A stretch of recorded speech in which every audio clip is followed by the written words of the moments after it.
Escuta a ciência.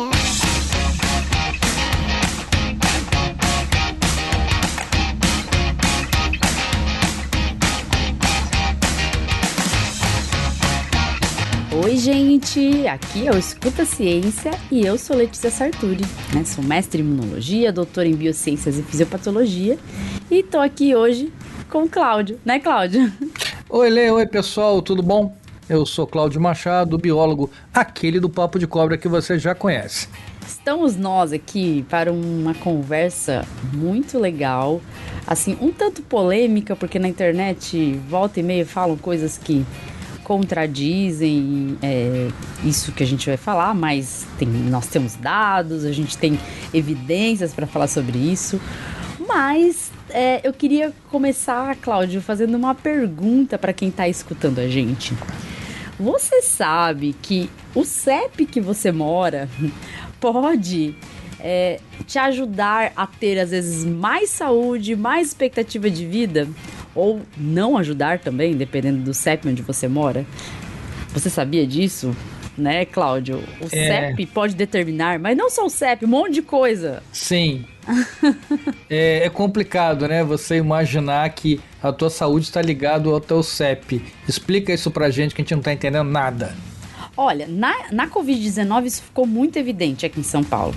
A gente teve uma mortalidade muito maior em pessoas que viviam em alguns bairros do que pessoas que viviam em outros bairros. Por exemplo, pessoas que viviam na periferia, elas morreram de Covid. A proporção de pessoas que morreu foi muito maior do que pessoas que viviam em bairros nobres. E isso não tem a ver com o hospital que você usa, não tem nada a ver com isso, gente, não tem a ver com isso. Isso tem a ver com o ambiente que você vive, com a vida que você leva, a forma como você nasce, cresce, trabalha. A gente está falando aqui de determinantes sociais da saúde. Talvez pouca gente conheça, né, Cláudio? É verdade. Ou seja, a gente está envolvendo condição social, condição cultural, né? Condição ambiental, que a gente tem que falar do ambiente que a pessoa vive também. Por isso que você falou do CEP, né? Porque está tudo envolvido. Então é uma coisa bem mais complexa, né? Até para a gente poder definir saúde, né? Exato. Assim, é interessante que por muito tempo as pessoas definiam saúde só como ausência de doença. Esse conceito foi caindo no decorrer da história. E hoje a OMS reconhece, logicamente, os determinantes sociais da saúde como as condições sociais, as condições econômicas, culturais, ambientais, como o Cláudio falou, e políticas que acabam influenciando na nossa saúde. Então, a gente não é influenciado na saúde só por decisões individuais, mas por decisões coletivas, que nem somos nós que tomamos. Decisões coletivas que são, às vezes, os políticos que tomam, podem influenciar na nossa saúde. A Covid-19 ilustra muito bem, né? Sem dúvida nenhuma. De certa forma, a gente até acaba influenciando, mas ainda que indiretamente, né? Porque como a gente sempre escolhe os nossos políticos, se a gente escolhe mal, talvez a gente esteja afetando a nossa própria saúde sem saber. Pois é, assim, é interessante que a gente sempre tem a ideia de que a política...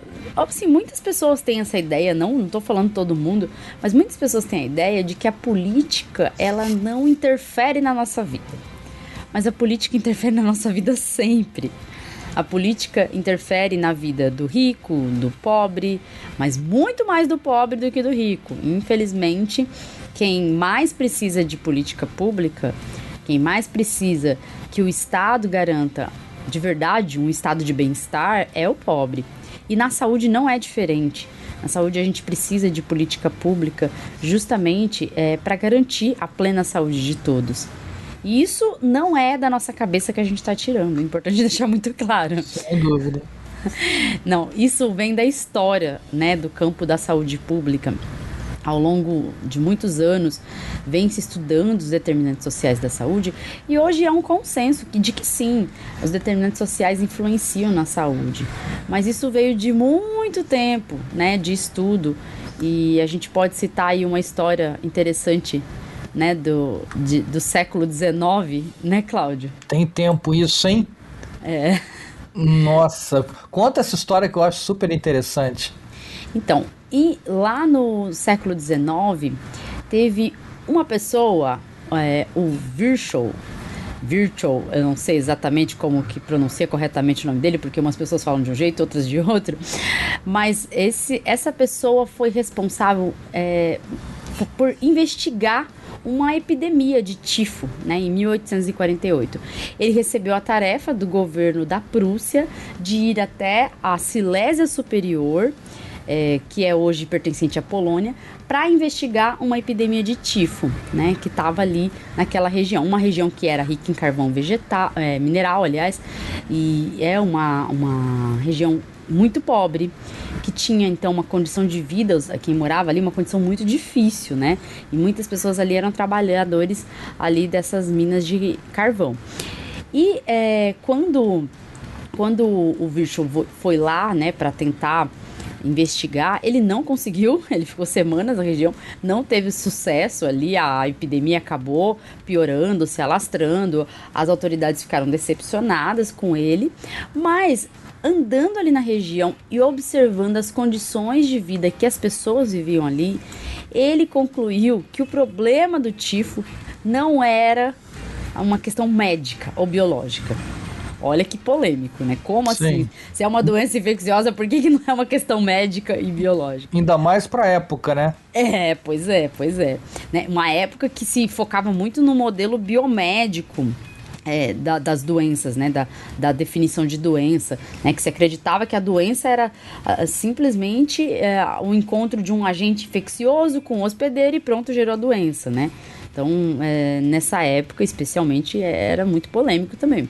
Mas o que ele encontrou, né, a conclusão dele, foi que isso era causado muito mais por condições de habitação das pessoas, a educação das pessoas, as condições nutricionais que as pessoas tinham. Porque as pessoas que viviam ali eram pessoas extremamente miseráveis, né? Estavam vivendo numa situação de miséria mesmo. E aí, por isso, né? Por essa condição, e inclusive essas pessoas, elas eram um pouco discriminadas, né? Porque elas eram mais polonesas do que alemãs, né? Então todo mundo já sabe, né? Que isso vem ao longo da história também.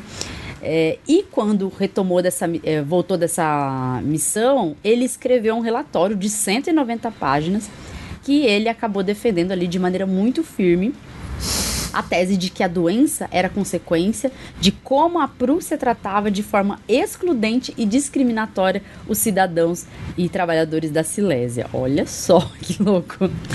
Nesse relatório ele incluiu, né, uma frase aí que ficou assim na história, né, que a medicina é uma ciência social e a política não é outra coisa senão a medicina em grande escala. Olha que loucura, né? Loucura mesmo.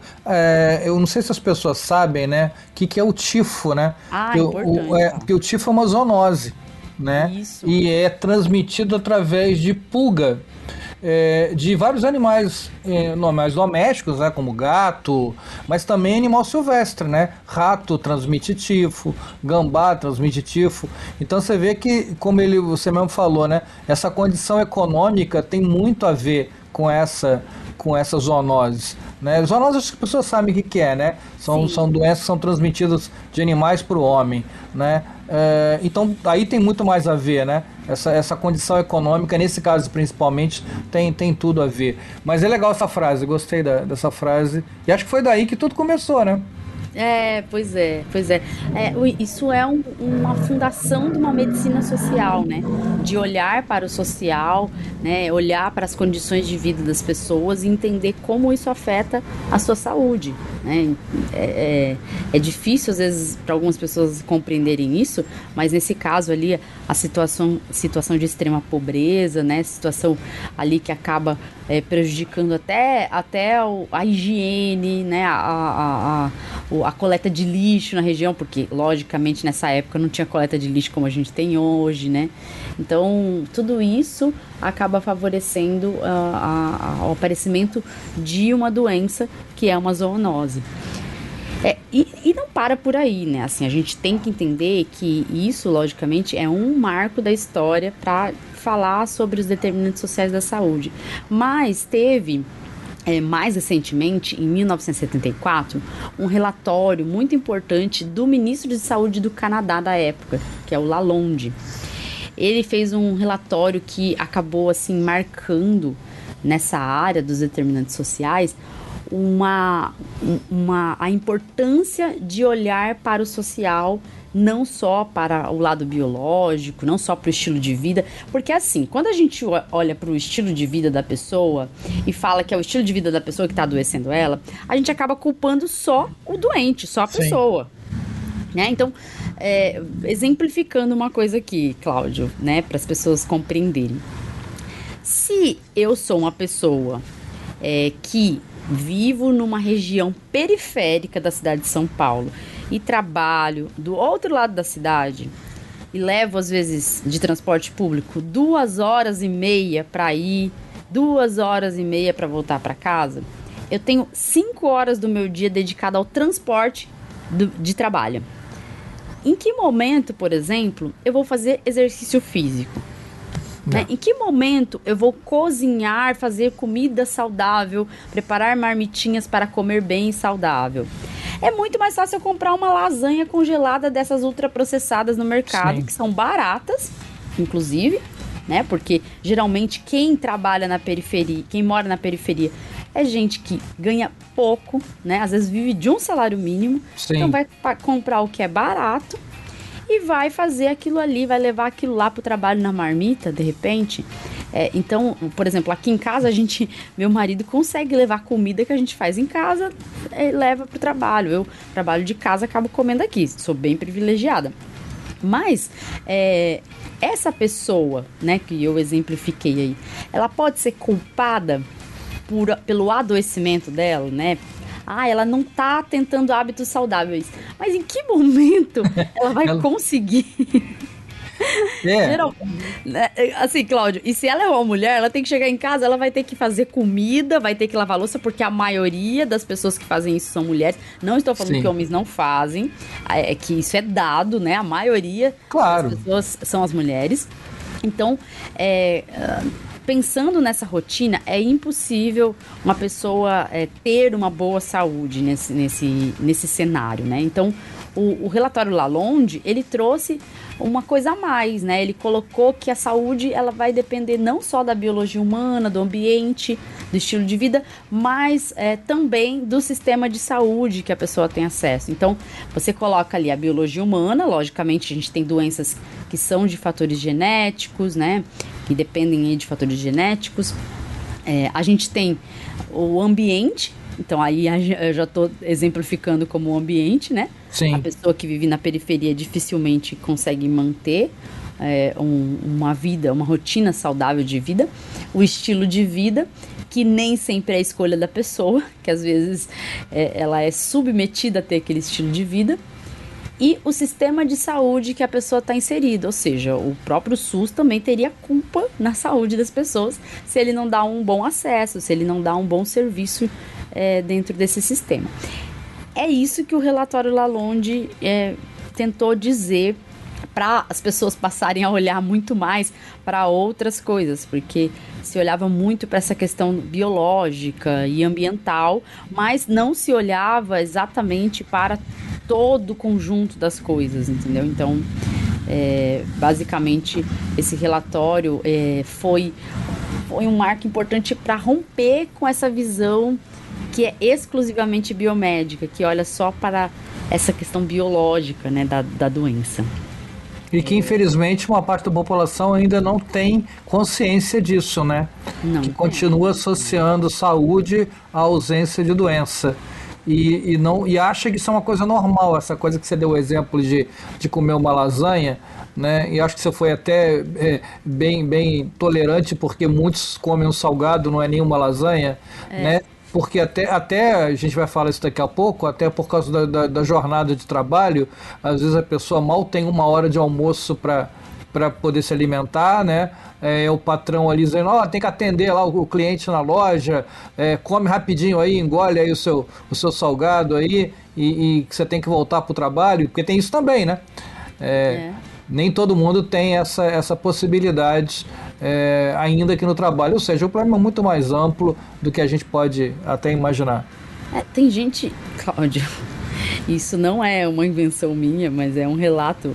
Eu não vou falar, né? Porque assim, se eu falar de quem veio o relato, eu já entrego da onde vem. De ver na Copa pessoas comendo aqueles cup noodles, sabe? De levar aquilo lá Sim. de almoço, por exemplo. Então, assim, tem pessoas que comem isso. E não é por escolha, gente. É por preço e praticidade, porque não tem condição de cozinhar, às vezes. Eu já vivi um pouco isso na época do mestrado, sabe? Na época do mestrado, eu tinha uma bolsa de R$1.200 na época, eu lembro, 1.200, não, era 1.500, acho que era a bolsa FAPESP.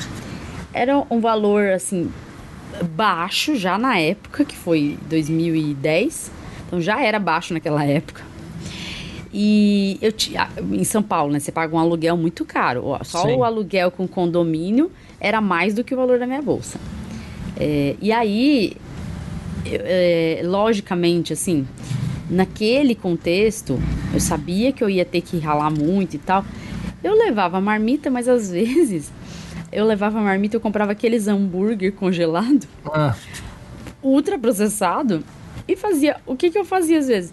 Fazia só um molho de tomate, fazia um macarrão, cozinhava o macarrão, um molhinho de tomate, pronto, carboidrato, hambúrguer. Ou às vezes ia arroz com hambúrguer e só comia isso. Porque eu não tinha tempo para fazer. Porque meu mestrado foi bem corrido e nem dinheiro para gastar muito. Com o decorrer do tempo, eu fui melhorando também um pouco a minha consciência de que eu não podia viver daquele jeito muito tempo, né?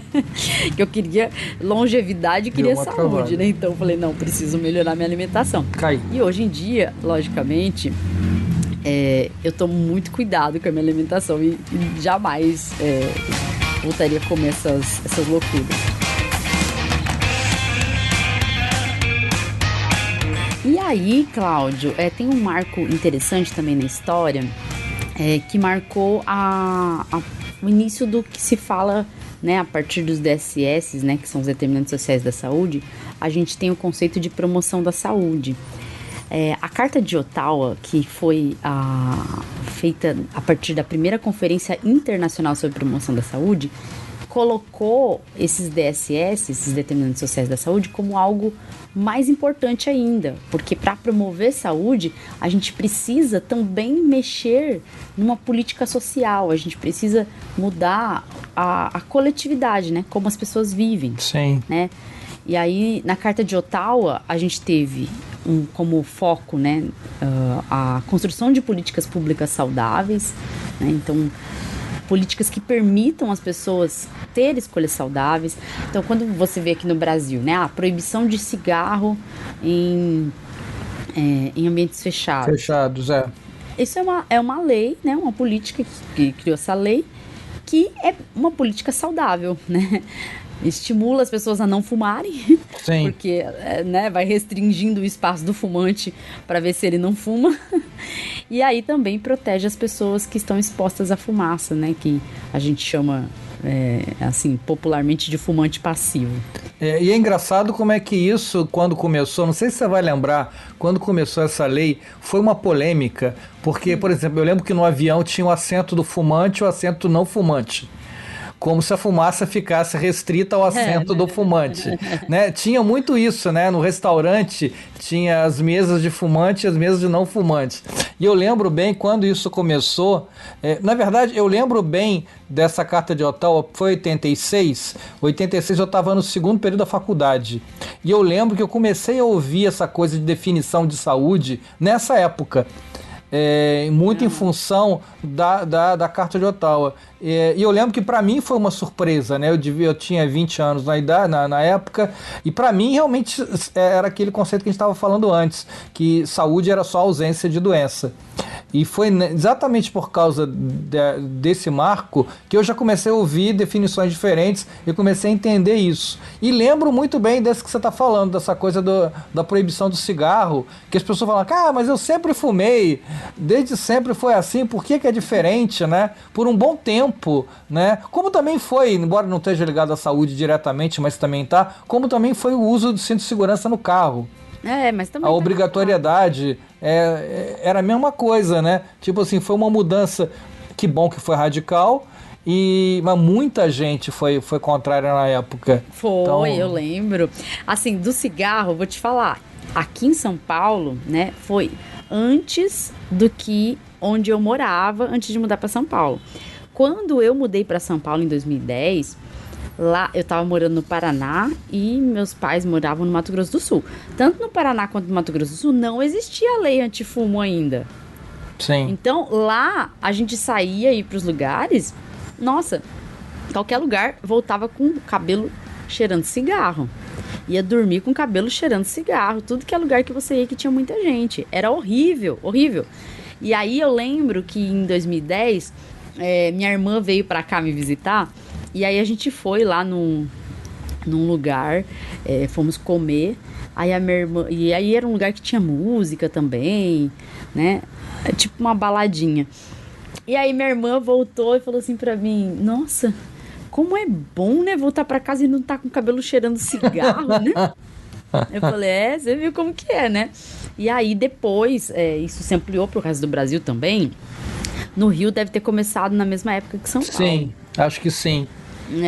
Mas lá no Mato Grosso do Sul e no Paraná não tinha ainda. Então, tudo que é lugar era esse inferno. E eu detesto cigarro, assim, sabe?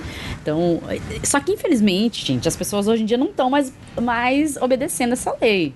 Tem vários lugares. Sério? Tem vários lugares que eu vou que as pessoas não estão nem aí. Às vezes fumam embaixo da placa. Sério. É curioso, sabe? E assim, eu me seguro pra não arrumar uma briga, porque eu detesto cigarro. Eu também. Nossa, aí eu me seguro. Por exemplo, tem um parque aqui em São Paulo, que é o Horto Florestal. Desde que ele foi concedido à iniciativa privada, a Urbia, que tá pegando todos os parques de São Paulo. Ih, esse é outro problema. Esse parque virou um inferno. E assim, uma região de Mata Atlântica. Tem vários animais que vivem ali. Na Serra da Cantareira. E as pessoas fazem colocam som alto no parque, né? Onde tem animais que vivem na mata do lado. E fumam no meio da mata, sabe? E aí, eu e meu marido, a gente já, caminhando por lá, já enxergou várias pessoas fumando e a gente avisa, não pode fumar aqui. Tem gente que fica puto com a gente. Imagino. Porque é um lugar que não pode fumar, tem placa, inclusive, né? Mas as pessoas não seguem, não. Outro dia eu vi uma professora que levou crianças. Ela tava no cantinho fumando, no meio do mato. Vício é um negócio horrível, a gente falou e ela, desculpa, de mil desculpas. Foi a única. Porque teve gente que a gente teve que avisar os funcionários do parque pro funcionário ir lá falar pra pessoa parar de fumar. É assim, horrível. Enfim, é um desvio aqui do foco, mas é pra exemplificar como que as pessoas hoje em dia estão terríveis. Mas então, outra coisa que veio a partir da Carta de Ottawa foi a criação de ambientes saudáveis, né? Espaços seguros para proteger a saúde das pessoas, né? Então, espaços aqui no Brasil a gente tem espaços seguros na alimentação, né? Graças à Anvisa, né? A gente tem uma série de funções que estão associadas à Anvisa, Vigilância Sanitária e Ministério da Saúde, né? Como um todo, que visam criação de espaços seguros para a gente, para proteger nossa saúde. Temos também o fortalecimento comunitário, que veio na carta, que incentiva a participação da comunidade nas decisões, no controle da saúde do SUS, inclusive. E também o desenvolvimento de habilidades pessoais, por meio da comunicação em saúde, a educação em saúde, né? Isso tudo a gente tem no SUS, inclusive, né? É legal que essa Carta de Ottawa, ela é muito... ela mostra, ilustra bem o que a gente busca por meio do SUS aqui no Brasil, né? A gente busca produzir a saúde no dia a dia das pessoas, né? Permitir que a vida das pessoas sejam saudáveis. Não estou falando que o SUS é perfeito, né, Cláudio? Não é mesmo. Isso tem no SUS. É isso que eu tô falando. E muita gente não tem noção disso e fala tão mal do SUS, né? Pois é. Tudo tá no SUS. E assim, lógico, o SUS, ele funciona diferente em São Paulo, em cidades menores, por causa de gestão municipal, gente. O SUS não depende só do federal. O SUS, ele tem uma gestão que é tripartite. A gente tem gestão federal, estadual e municipal. Então, às vezes, a gestão municipal é tão ruim que faz parecer que o SUS inteiro, no Brasil inteiro, vai ser ruim. E não é o caso, né? Aqui em São Paulo, por exemplo, tem vários locais de referências do SUS. Eu vou no posto de saúde dar vacina pro Francisco, que também tomar vacina. Olha, eu fico encantada com o posto de saúde aqui perto de casa. Quando eu vou nesse posto de saúde, eu falo pro meu marido assim: olha, eu tenho até vontade de parar de pagar plano de saúde, mas aí eu lembro que o SUS não é só isso. Então aí vem a crítica, né? E eu sei que, por exemplo, numa emergência vai ser difícil, quando precisar de uma especialidade médica vai ser difícil, né? Então, em todas essas questões que a gente precisa melhorar, mas é óbvio que a construção do SUS, ela busca essa promoção da saúde, ela pensa também nos determinantes sociais, né? E aí, né, pra gente fechar esse histórico, a gente teve um outro marco importante. Entre 2005 e 2008, o Michael Marmot, que liderou uma comissão de determinantes sociais da saúde na OMS, fez um relatório gerando assim um pouco de certeza sobre a importância dos determinantes sociais na saúde.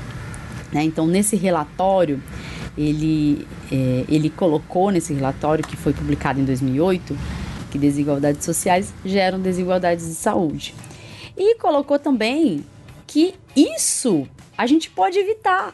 Olha que interessante, a gente pode evitar as desigualdades de saúde. E como, né? Mexendo ali na estrutura da sociedade, né? Porque a distribuição de renda, de poder, de oportunidades, acaba influenciando diretamente na mortalidade das pessoas.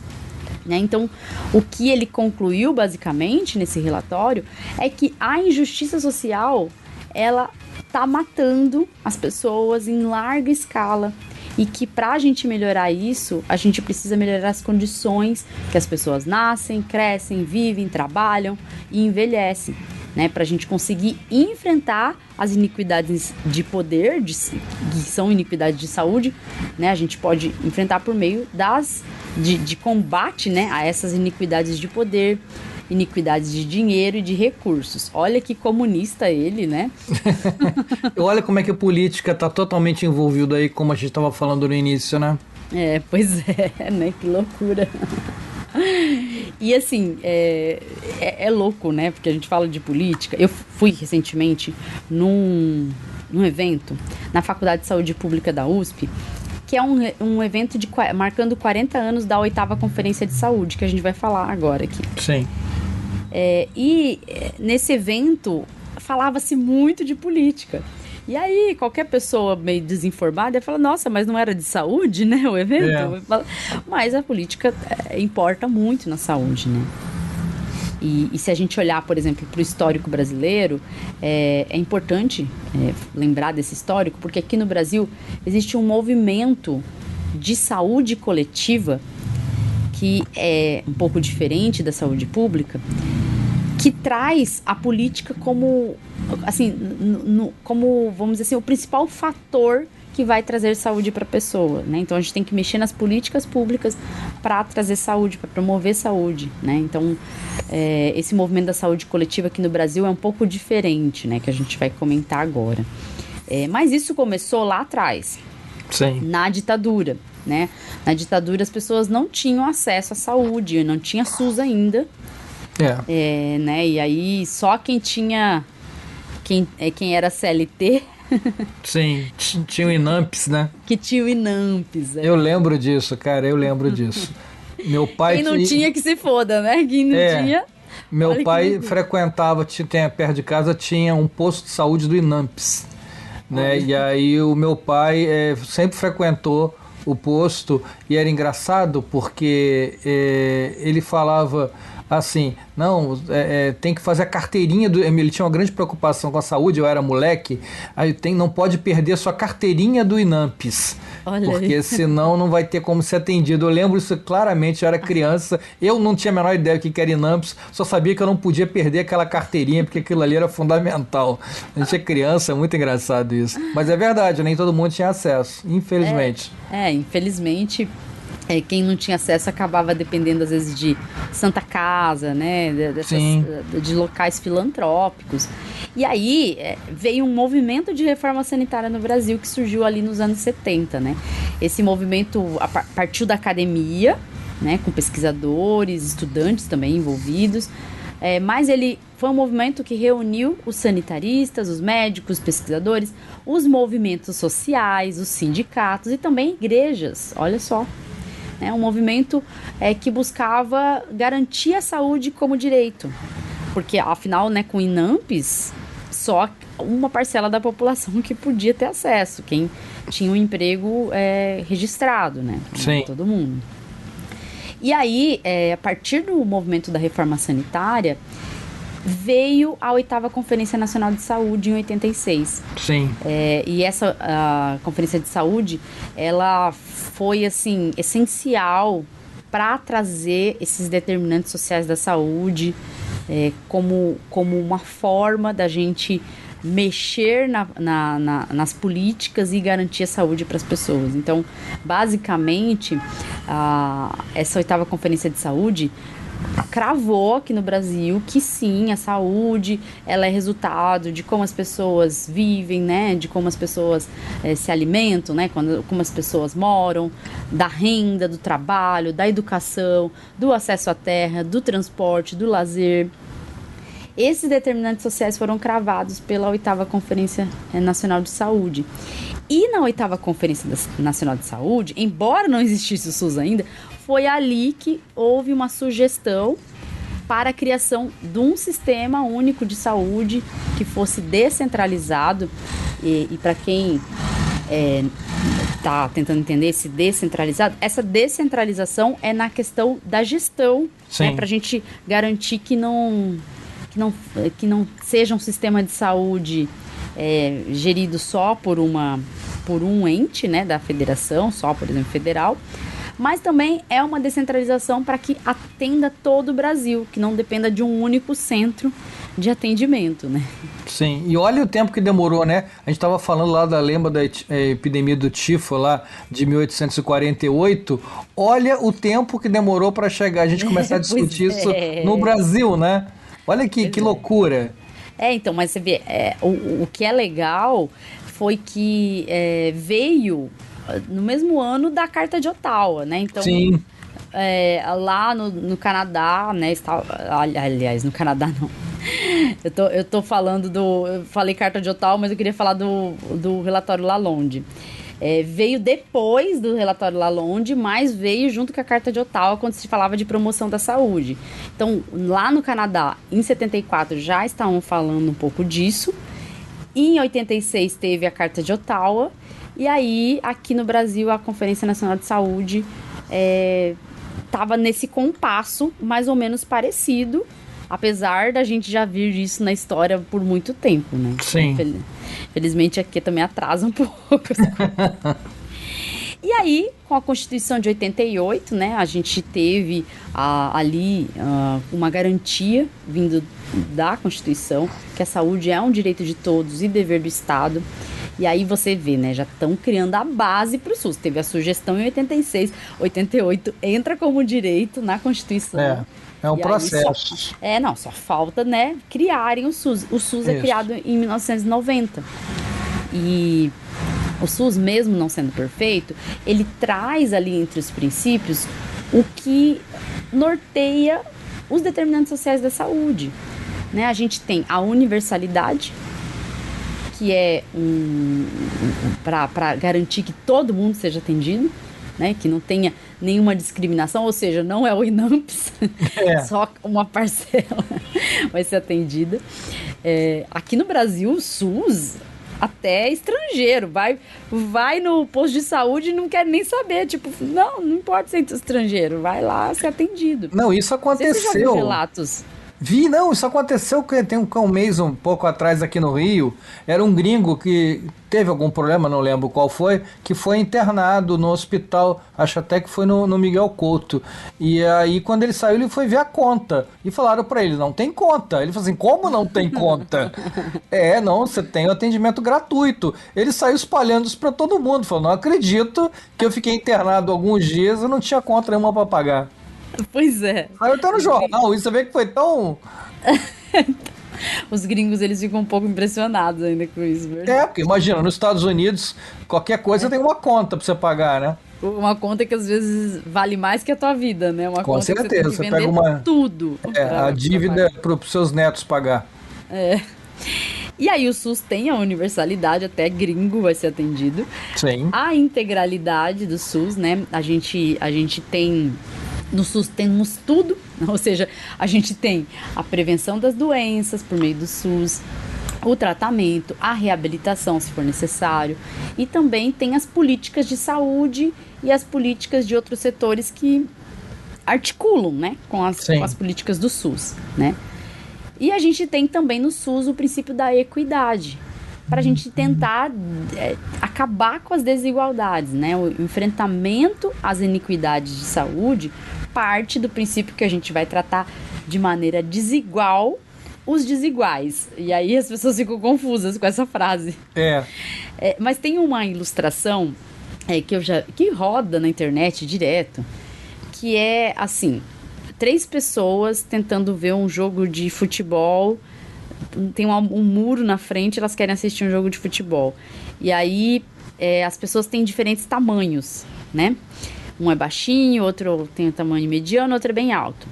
E aí você dá um caixote para cada pessoa.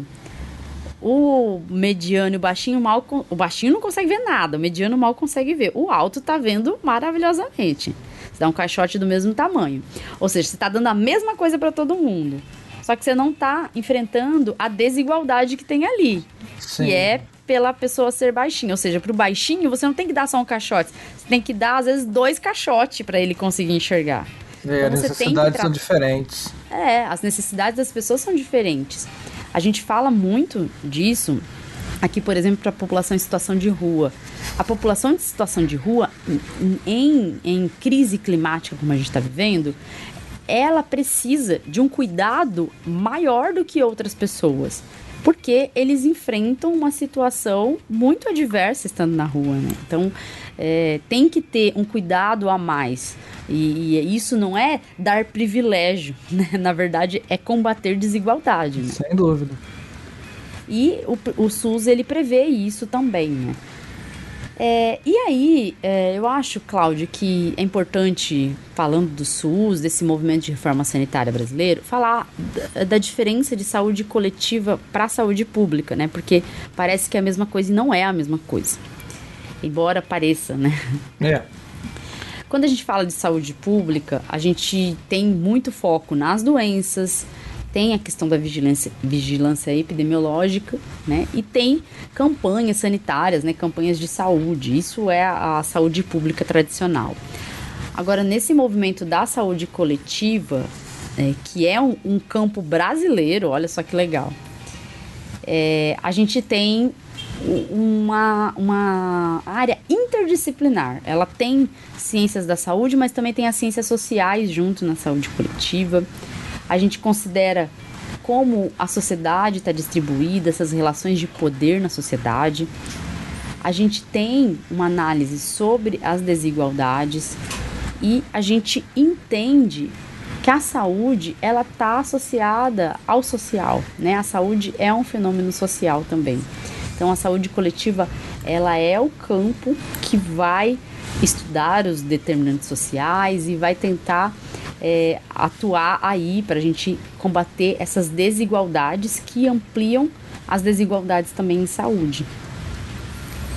Isso, naquele evento que eu falei que eu fui, foi falado muito de saúde coletiva, né? Eu acho que, assim, a gente fala saúde pública, mas quem é da saúde coletiva nem nem cita mais saúde pública, né? Acaba falando de saúde coletiva mais do que saúde pública, porque eu acho que a saúde coletiva é um meio mais, a forma melhor que tem para a gente promover saúde, né? Não a saúde pública. Fazendo campanha só de saúde, a gente não consegue combater o que está fazendo as pessoas adoecerem.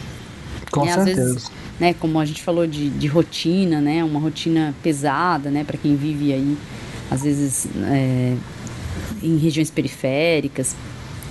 E aí a gente tem muitas coisas que aconteceram ao longo da história, e a gente tem um pesquisador que é um dos principais nomes da área, que é o Sérgio Arouca, né? Ele foi um dos que arquitetou aí o SUS como ele é hoje, né? Ele defendia a saúde como direito universal e também defendia a democratização do conhecimento, né? Porque é importante que as pessoas tenham conhecimento científico para que elas possam também ter autonomia, ter independência sobre a sua saúde. Porque assim, as pessoas, né, Cláudia, a gente sabe que quando as pessoas não têm nenhum conhecimento, isso é muito pior. Veja na pandemia. É verdade. E o Arouca realmente foi uma referência, né? Eu conheci o Arouca, ele foi presidente... Legal. Conheci, ele foi presidente da Fiocruz. Nossa. No tempo que eu estava na faculdade. Então eu já conhecia, já tinha noção da importância que ele já tinha e teve cada vez mais. E não tem nada a ver com o que a gente está falando, mas tem a ver também. Eu não sei se o pessoal sabe, ele tem uma lei chamada Lei Arouca, que é a lei que regulamenta o uso científico dos animais em pesquisa. Sim, né? eu lembro. Que na verdade dá origem ao que hoje é o CONSEA e a CEUAS, né, os comitês de ética de uso animal. Então, todo o processo de criação do CONSEA foi criado pela lei, que foi chamada de Lei Arouca, né, que é a Lei 11.794 de 2008, né, que todo mundo conhece como Lei Arouca. Né? Você vê como é que o cara ficou famoso. Eu ia falar que eu tava num comitê de ética nessa época. Viu?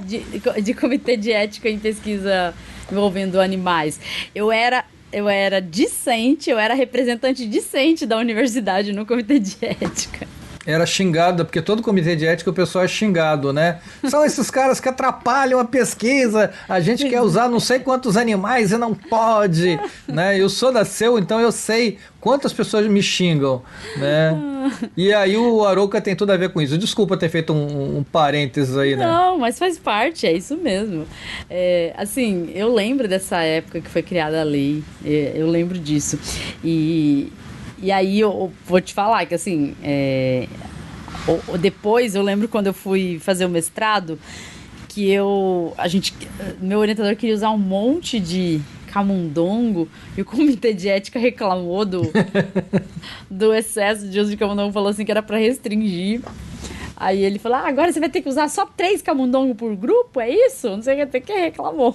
É sempre assim. Você já foi na Fiocruz? Aqui no Rio? Não fui, não tive. Então, na entrada da Fiocruz tem uma estátua do Arouca, para você ter uma ideia da importância dele, né, para a comunidade da Fiocruz, obviamente, porque ele foi presidente, mas para todo o país, até pelo SUS, como a gente está falando aqui. Ele foi um dos maiores sanitaristas, né, do Brasil, e acho que é importante mesmo essa homenagem. Ele trouxe, né, esse conceito dos determinantes sociais muito forte, né? Ele defendia que a saúde é um reflexo do desenvolvimento econômico, social, né? Então, as pessoas têm saúde se isso é justo, né? Se esse desenvolvimento econômico e social é justo, né? Se as pessoas têm acesso a uma moradia digna, a um trabalho que não prejudique sua saúde, a um salário digno, né? E também a educação.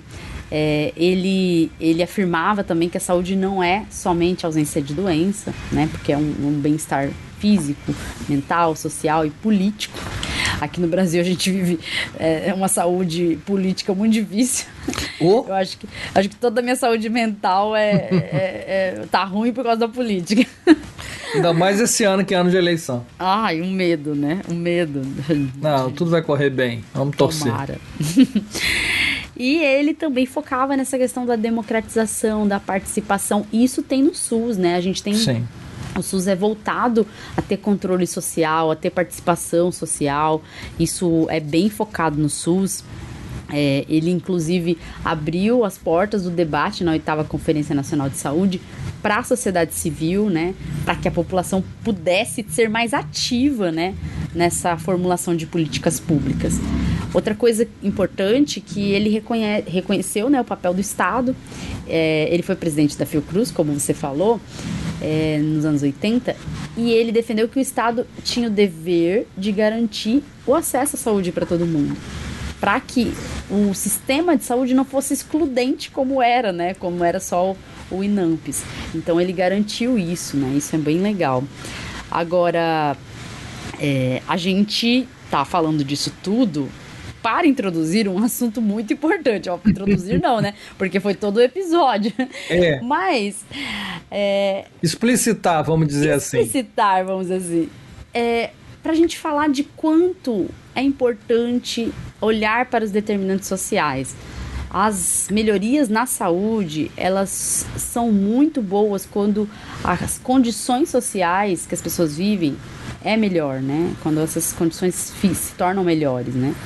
Então, a gente tem, por exemplo, teve uma polêmica em cima do Bolsa Família recentemente, mas o Bolsa Família é um programa de transferência de renda que tem em outros países, inclusive nos países nórdicos, Suécia, Finlândia, Noruega, Dinamarca.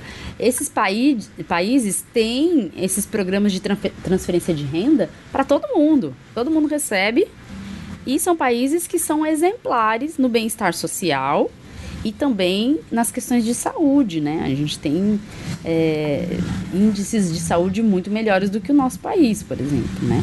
E não adianta falar, é porque é um país menor. Não é isso, gente. É o bem-estar social que ajuda, né? Que ajuda isso.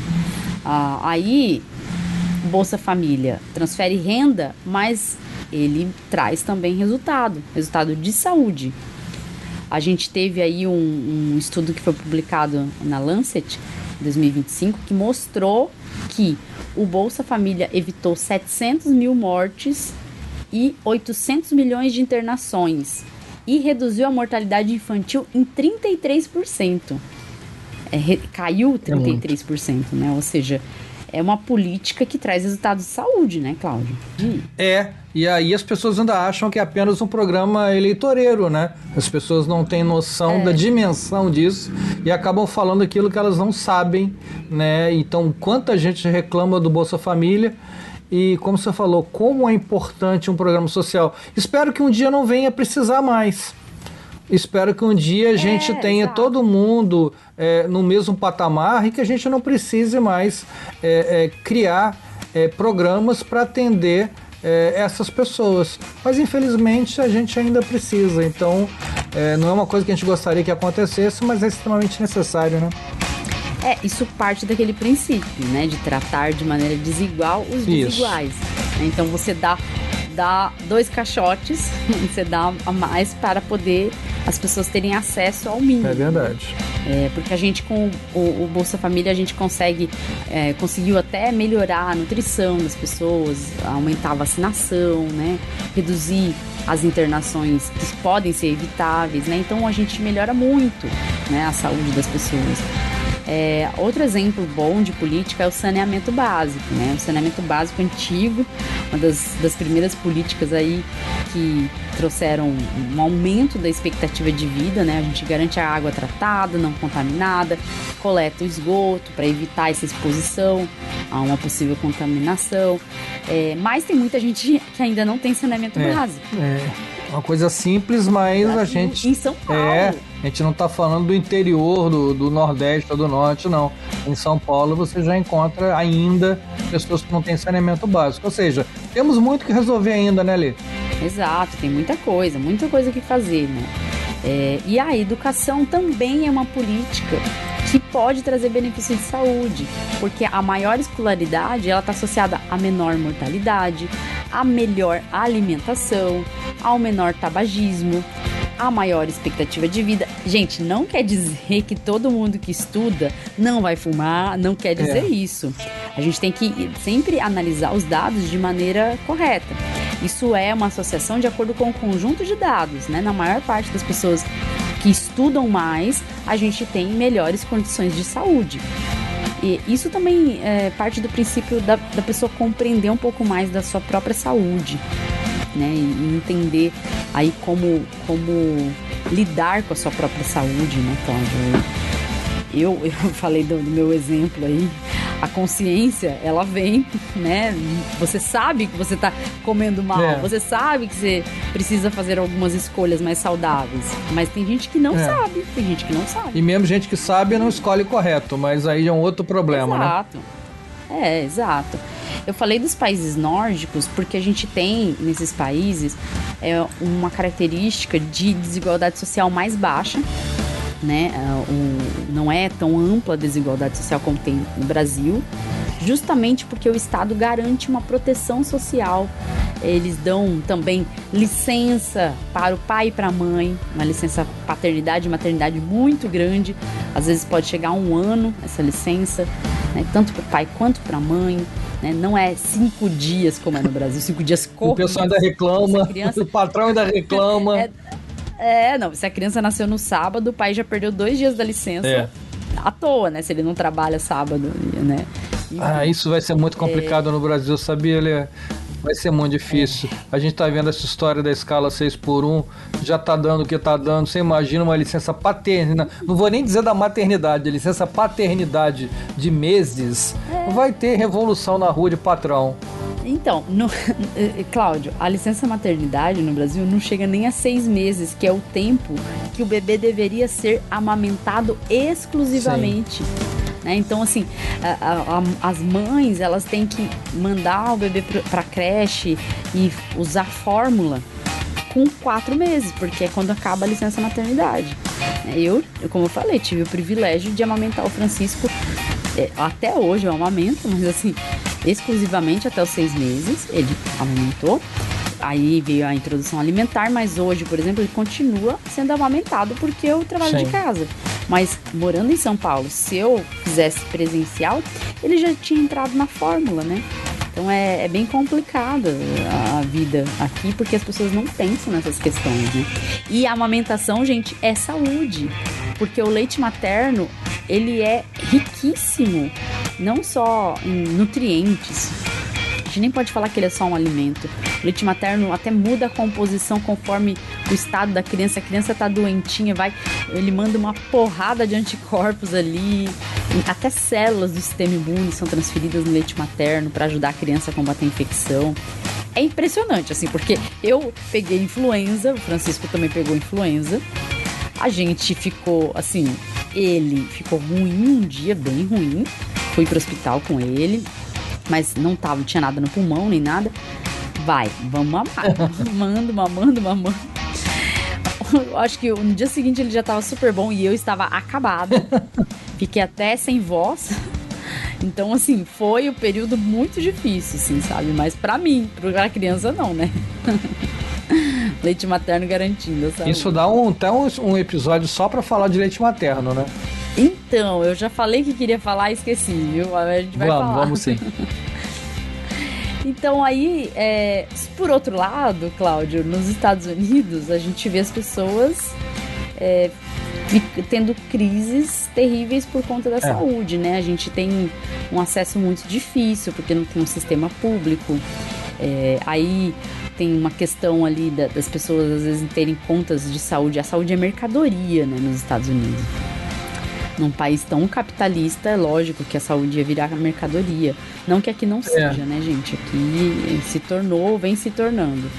Mas a saúde é mercadoria. Tem pessoas que, às vezes, perdem tudo que tem para pagar, às vezes, uma conta hospitalar. Isso é muito triste. Tem um documentário antigo, SICO, SOS Saúde, eu não lembro como que é o nome. Eu tô tentando lembrar o nome. Eu acho que é esse. Eu vou encontrar e eu vou colocar na descrição. Esse documentário, ele fala sobre como é o sistema de saúde nos Estados Unidos, o caos. Como era quando foi feito o documentário, mas que não mudou muito não, gente. Então, vale a pena assistir.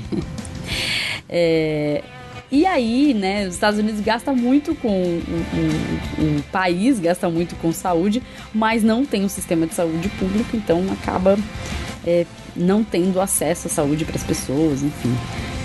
E aí a gente chega num ponto, para fechar esse episódio, de falar da importância aqui no Brasil de apoiar políticas públicas que melhorem as condições de vida das pessoas, inclusive o fim da escala 6x1 é uma política urgente. Imagina, Cláudio, como que uma pessoa que tem um dia de descanso na semana, apenas um dia de descanso, como que ela consegue, nesse dia de descanso, descansar e ainda resolver as coisas da vida, sendo que o trabalho toma o resto da semana? Como que ela vai, nesse um dia de descanso, marcar o médico que ela precisa ir, cuidar da casa dela, fazer as marmitinhas da semana, ter um convívio com a família, né, com os filhos. É muito absurdo que a gente tem ainda aqui no país uma escala que transforma a pessoa aí num robô, né? Não garante o mínimo. E é incrível como é que demorou tanto para se discutir isso, né?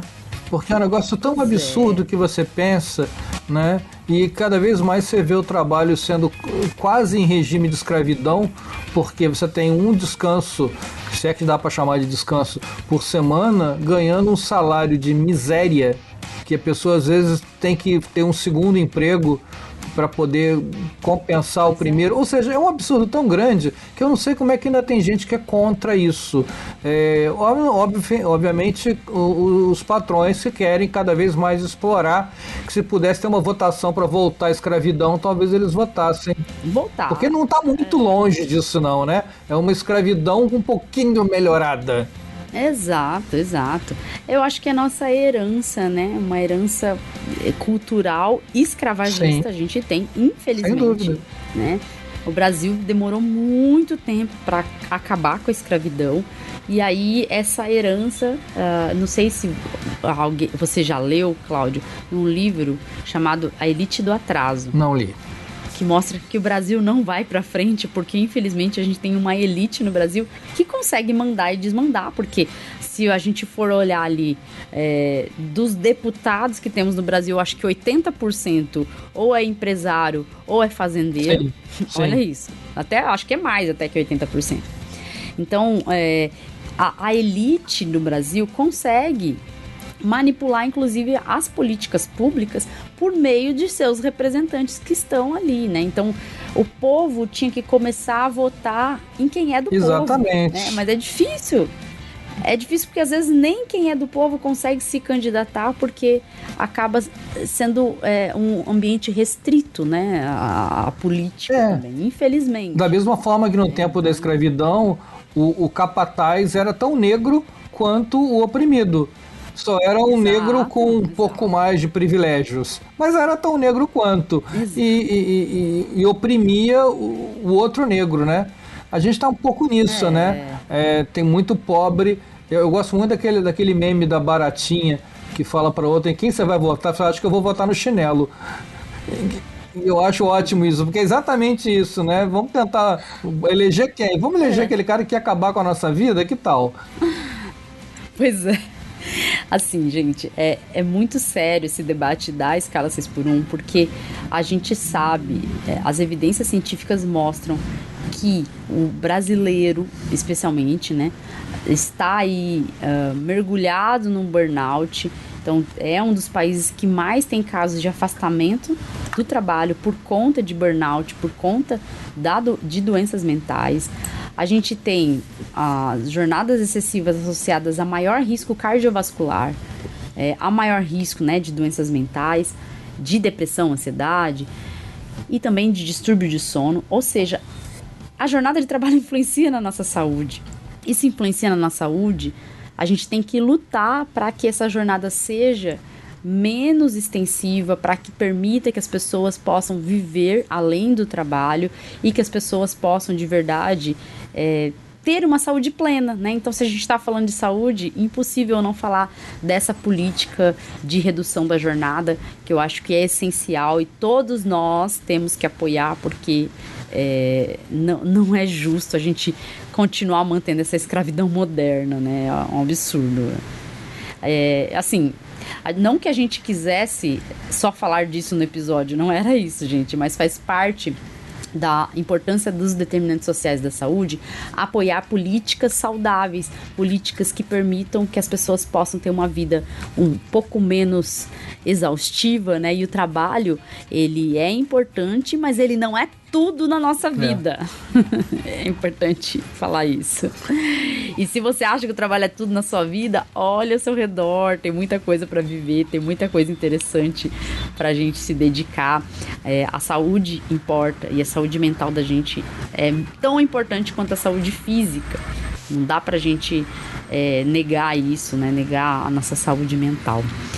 Cláudia, eu acho que a gente queria falar isso, né? E acho que... Tem mais alguma coisa? Não, tem muita coisa, mas a gente também tem direito a uma folga, né? Então, e os nossos ouvintes também. Especialmente eu, né? Que eu tô aqui, gente, numas jornadas exaustivas da maternidade. Bebezinho resolvendo acordar de madrugada muitas vezes. Tomara que essa noite durma, gente. Eu já rezei pra todos os santos pra essa noite dormir, porque eu tô precisando. Então, mas a gente promete que volta em breve com outro episódio também com um tema muito bom sobre ciência, né? Sim, voltaremos. Quem sabe sai esse do leite materno. É uma boa ideia, uma boa ideia. E o pessoal pode continuar apoiando o Escuta Ciência, né? Como é que faz para apoiar? Isso, gente. Vamos lá no apoia.se/Escuta Ciência Podcast. Apoia a gente com valores a partir de R$2. Poxa, é muito baixo. Tem que subir esse preço. Tem que subir. Gente, apoia a gente.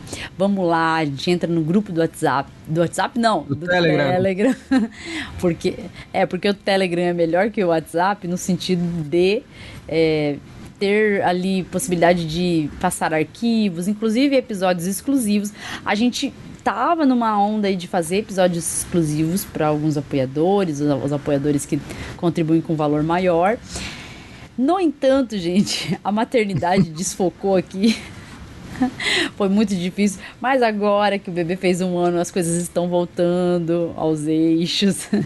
A vida não é fácil. O criador de conteúdo, que é independente, que faz tudo ali em casa, né, Cláudio? A gente sofre às vezes com esses problemas da vida, esses altos e baixos. É verdade. E não é fácil, gente. Mas a gente tenta, porque eu acho que é importante democratizar o conhecimento científico. É mais por isso. Com certeza. A gente não quer se autopromover, né? Nada disso. É só uma tentativa de fazer esse conhecimento chegar a mais pessoas. Isso mesmo. E a gente vai voltar em breve, então a gente conta com a audiência de vocês. Divulga esse episódio para os seus amigos, para a família, para aquela tia lá que não entende muito bem lá da família, aquela velhinha que tá votando mal, né? Que você sabe que não tá votando legal. E aí ajuda a divulgar a ciência pra gente. Valeu, Lê, foi bom conversar com você. Aí. É isso aí, mande no grupo do Zap da família. Gente, a gente fica por aqui. Tchau, tchau e até o próximo episódio. Tchau, gente, abraço.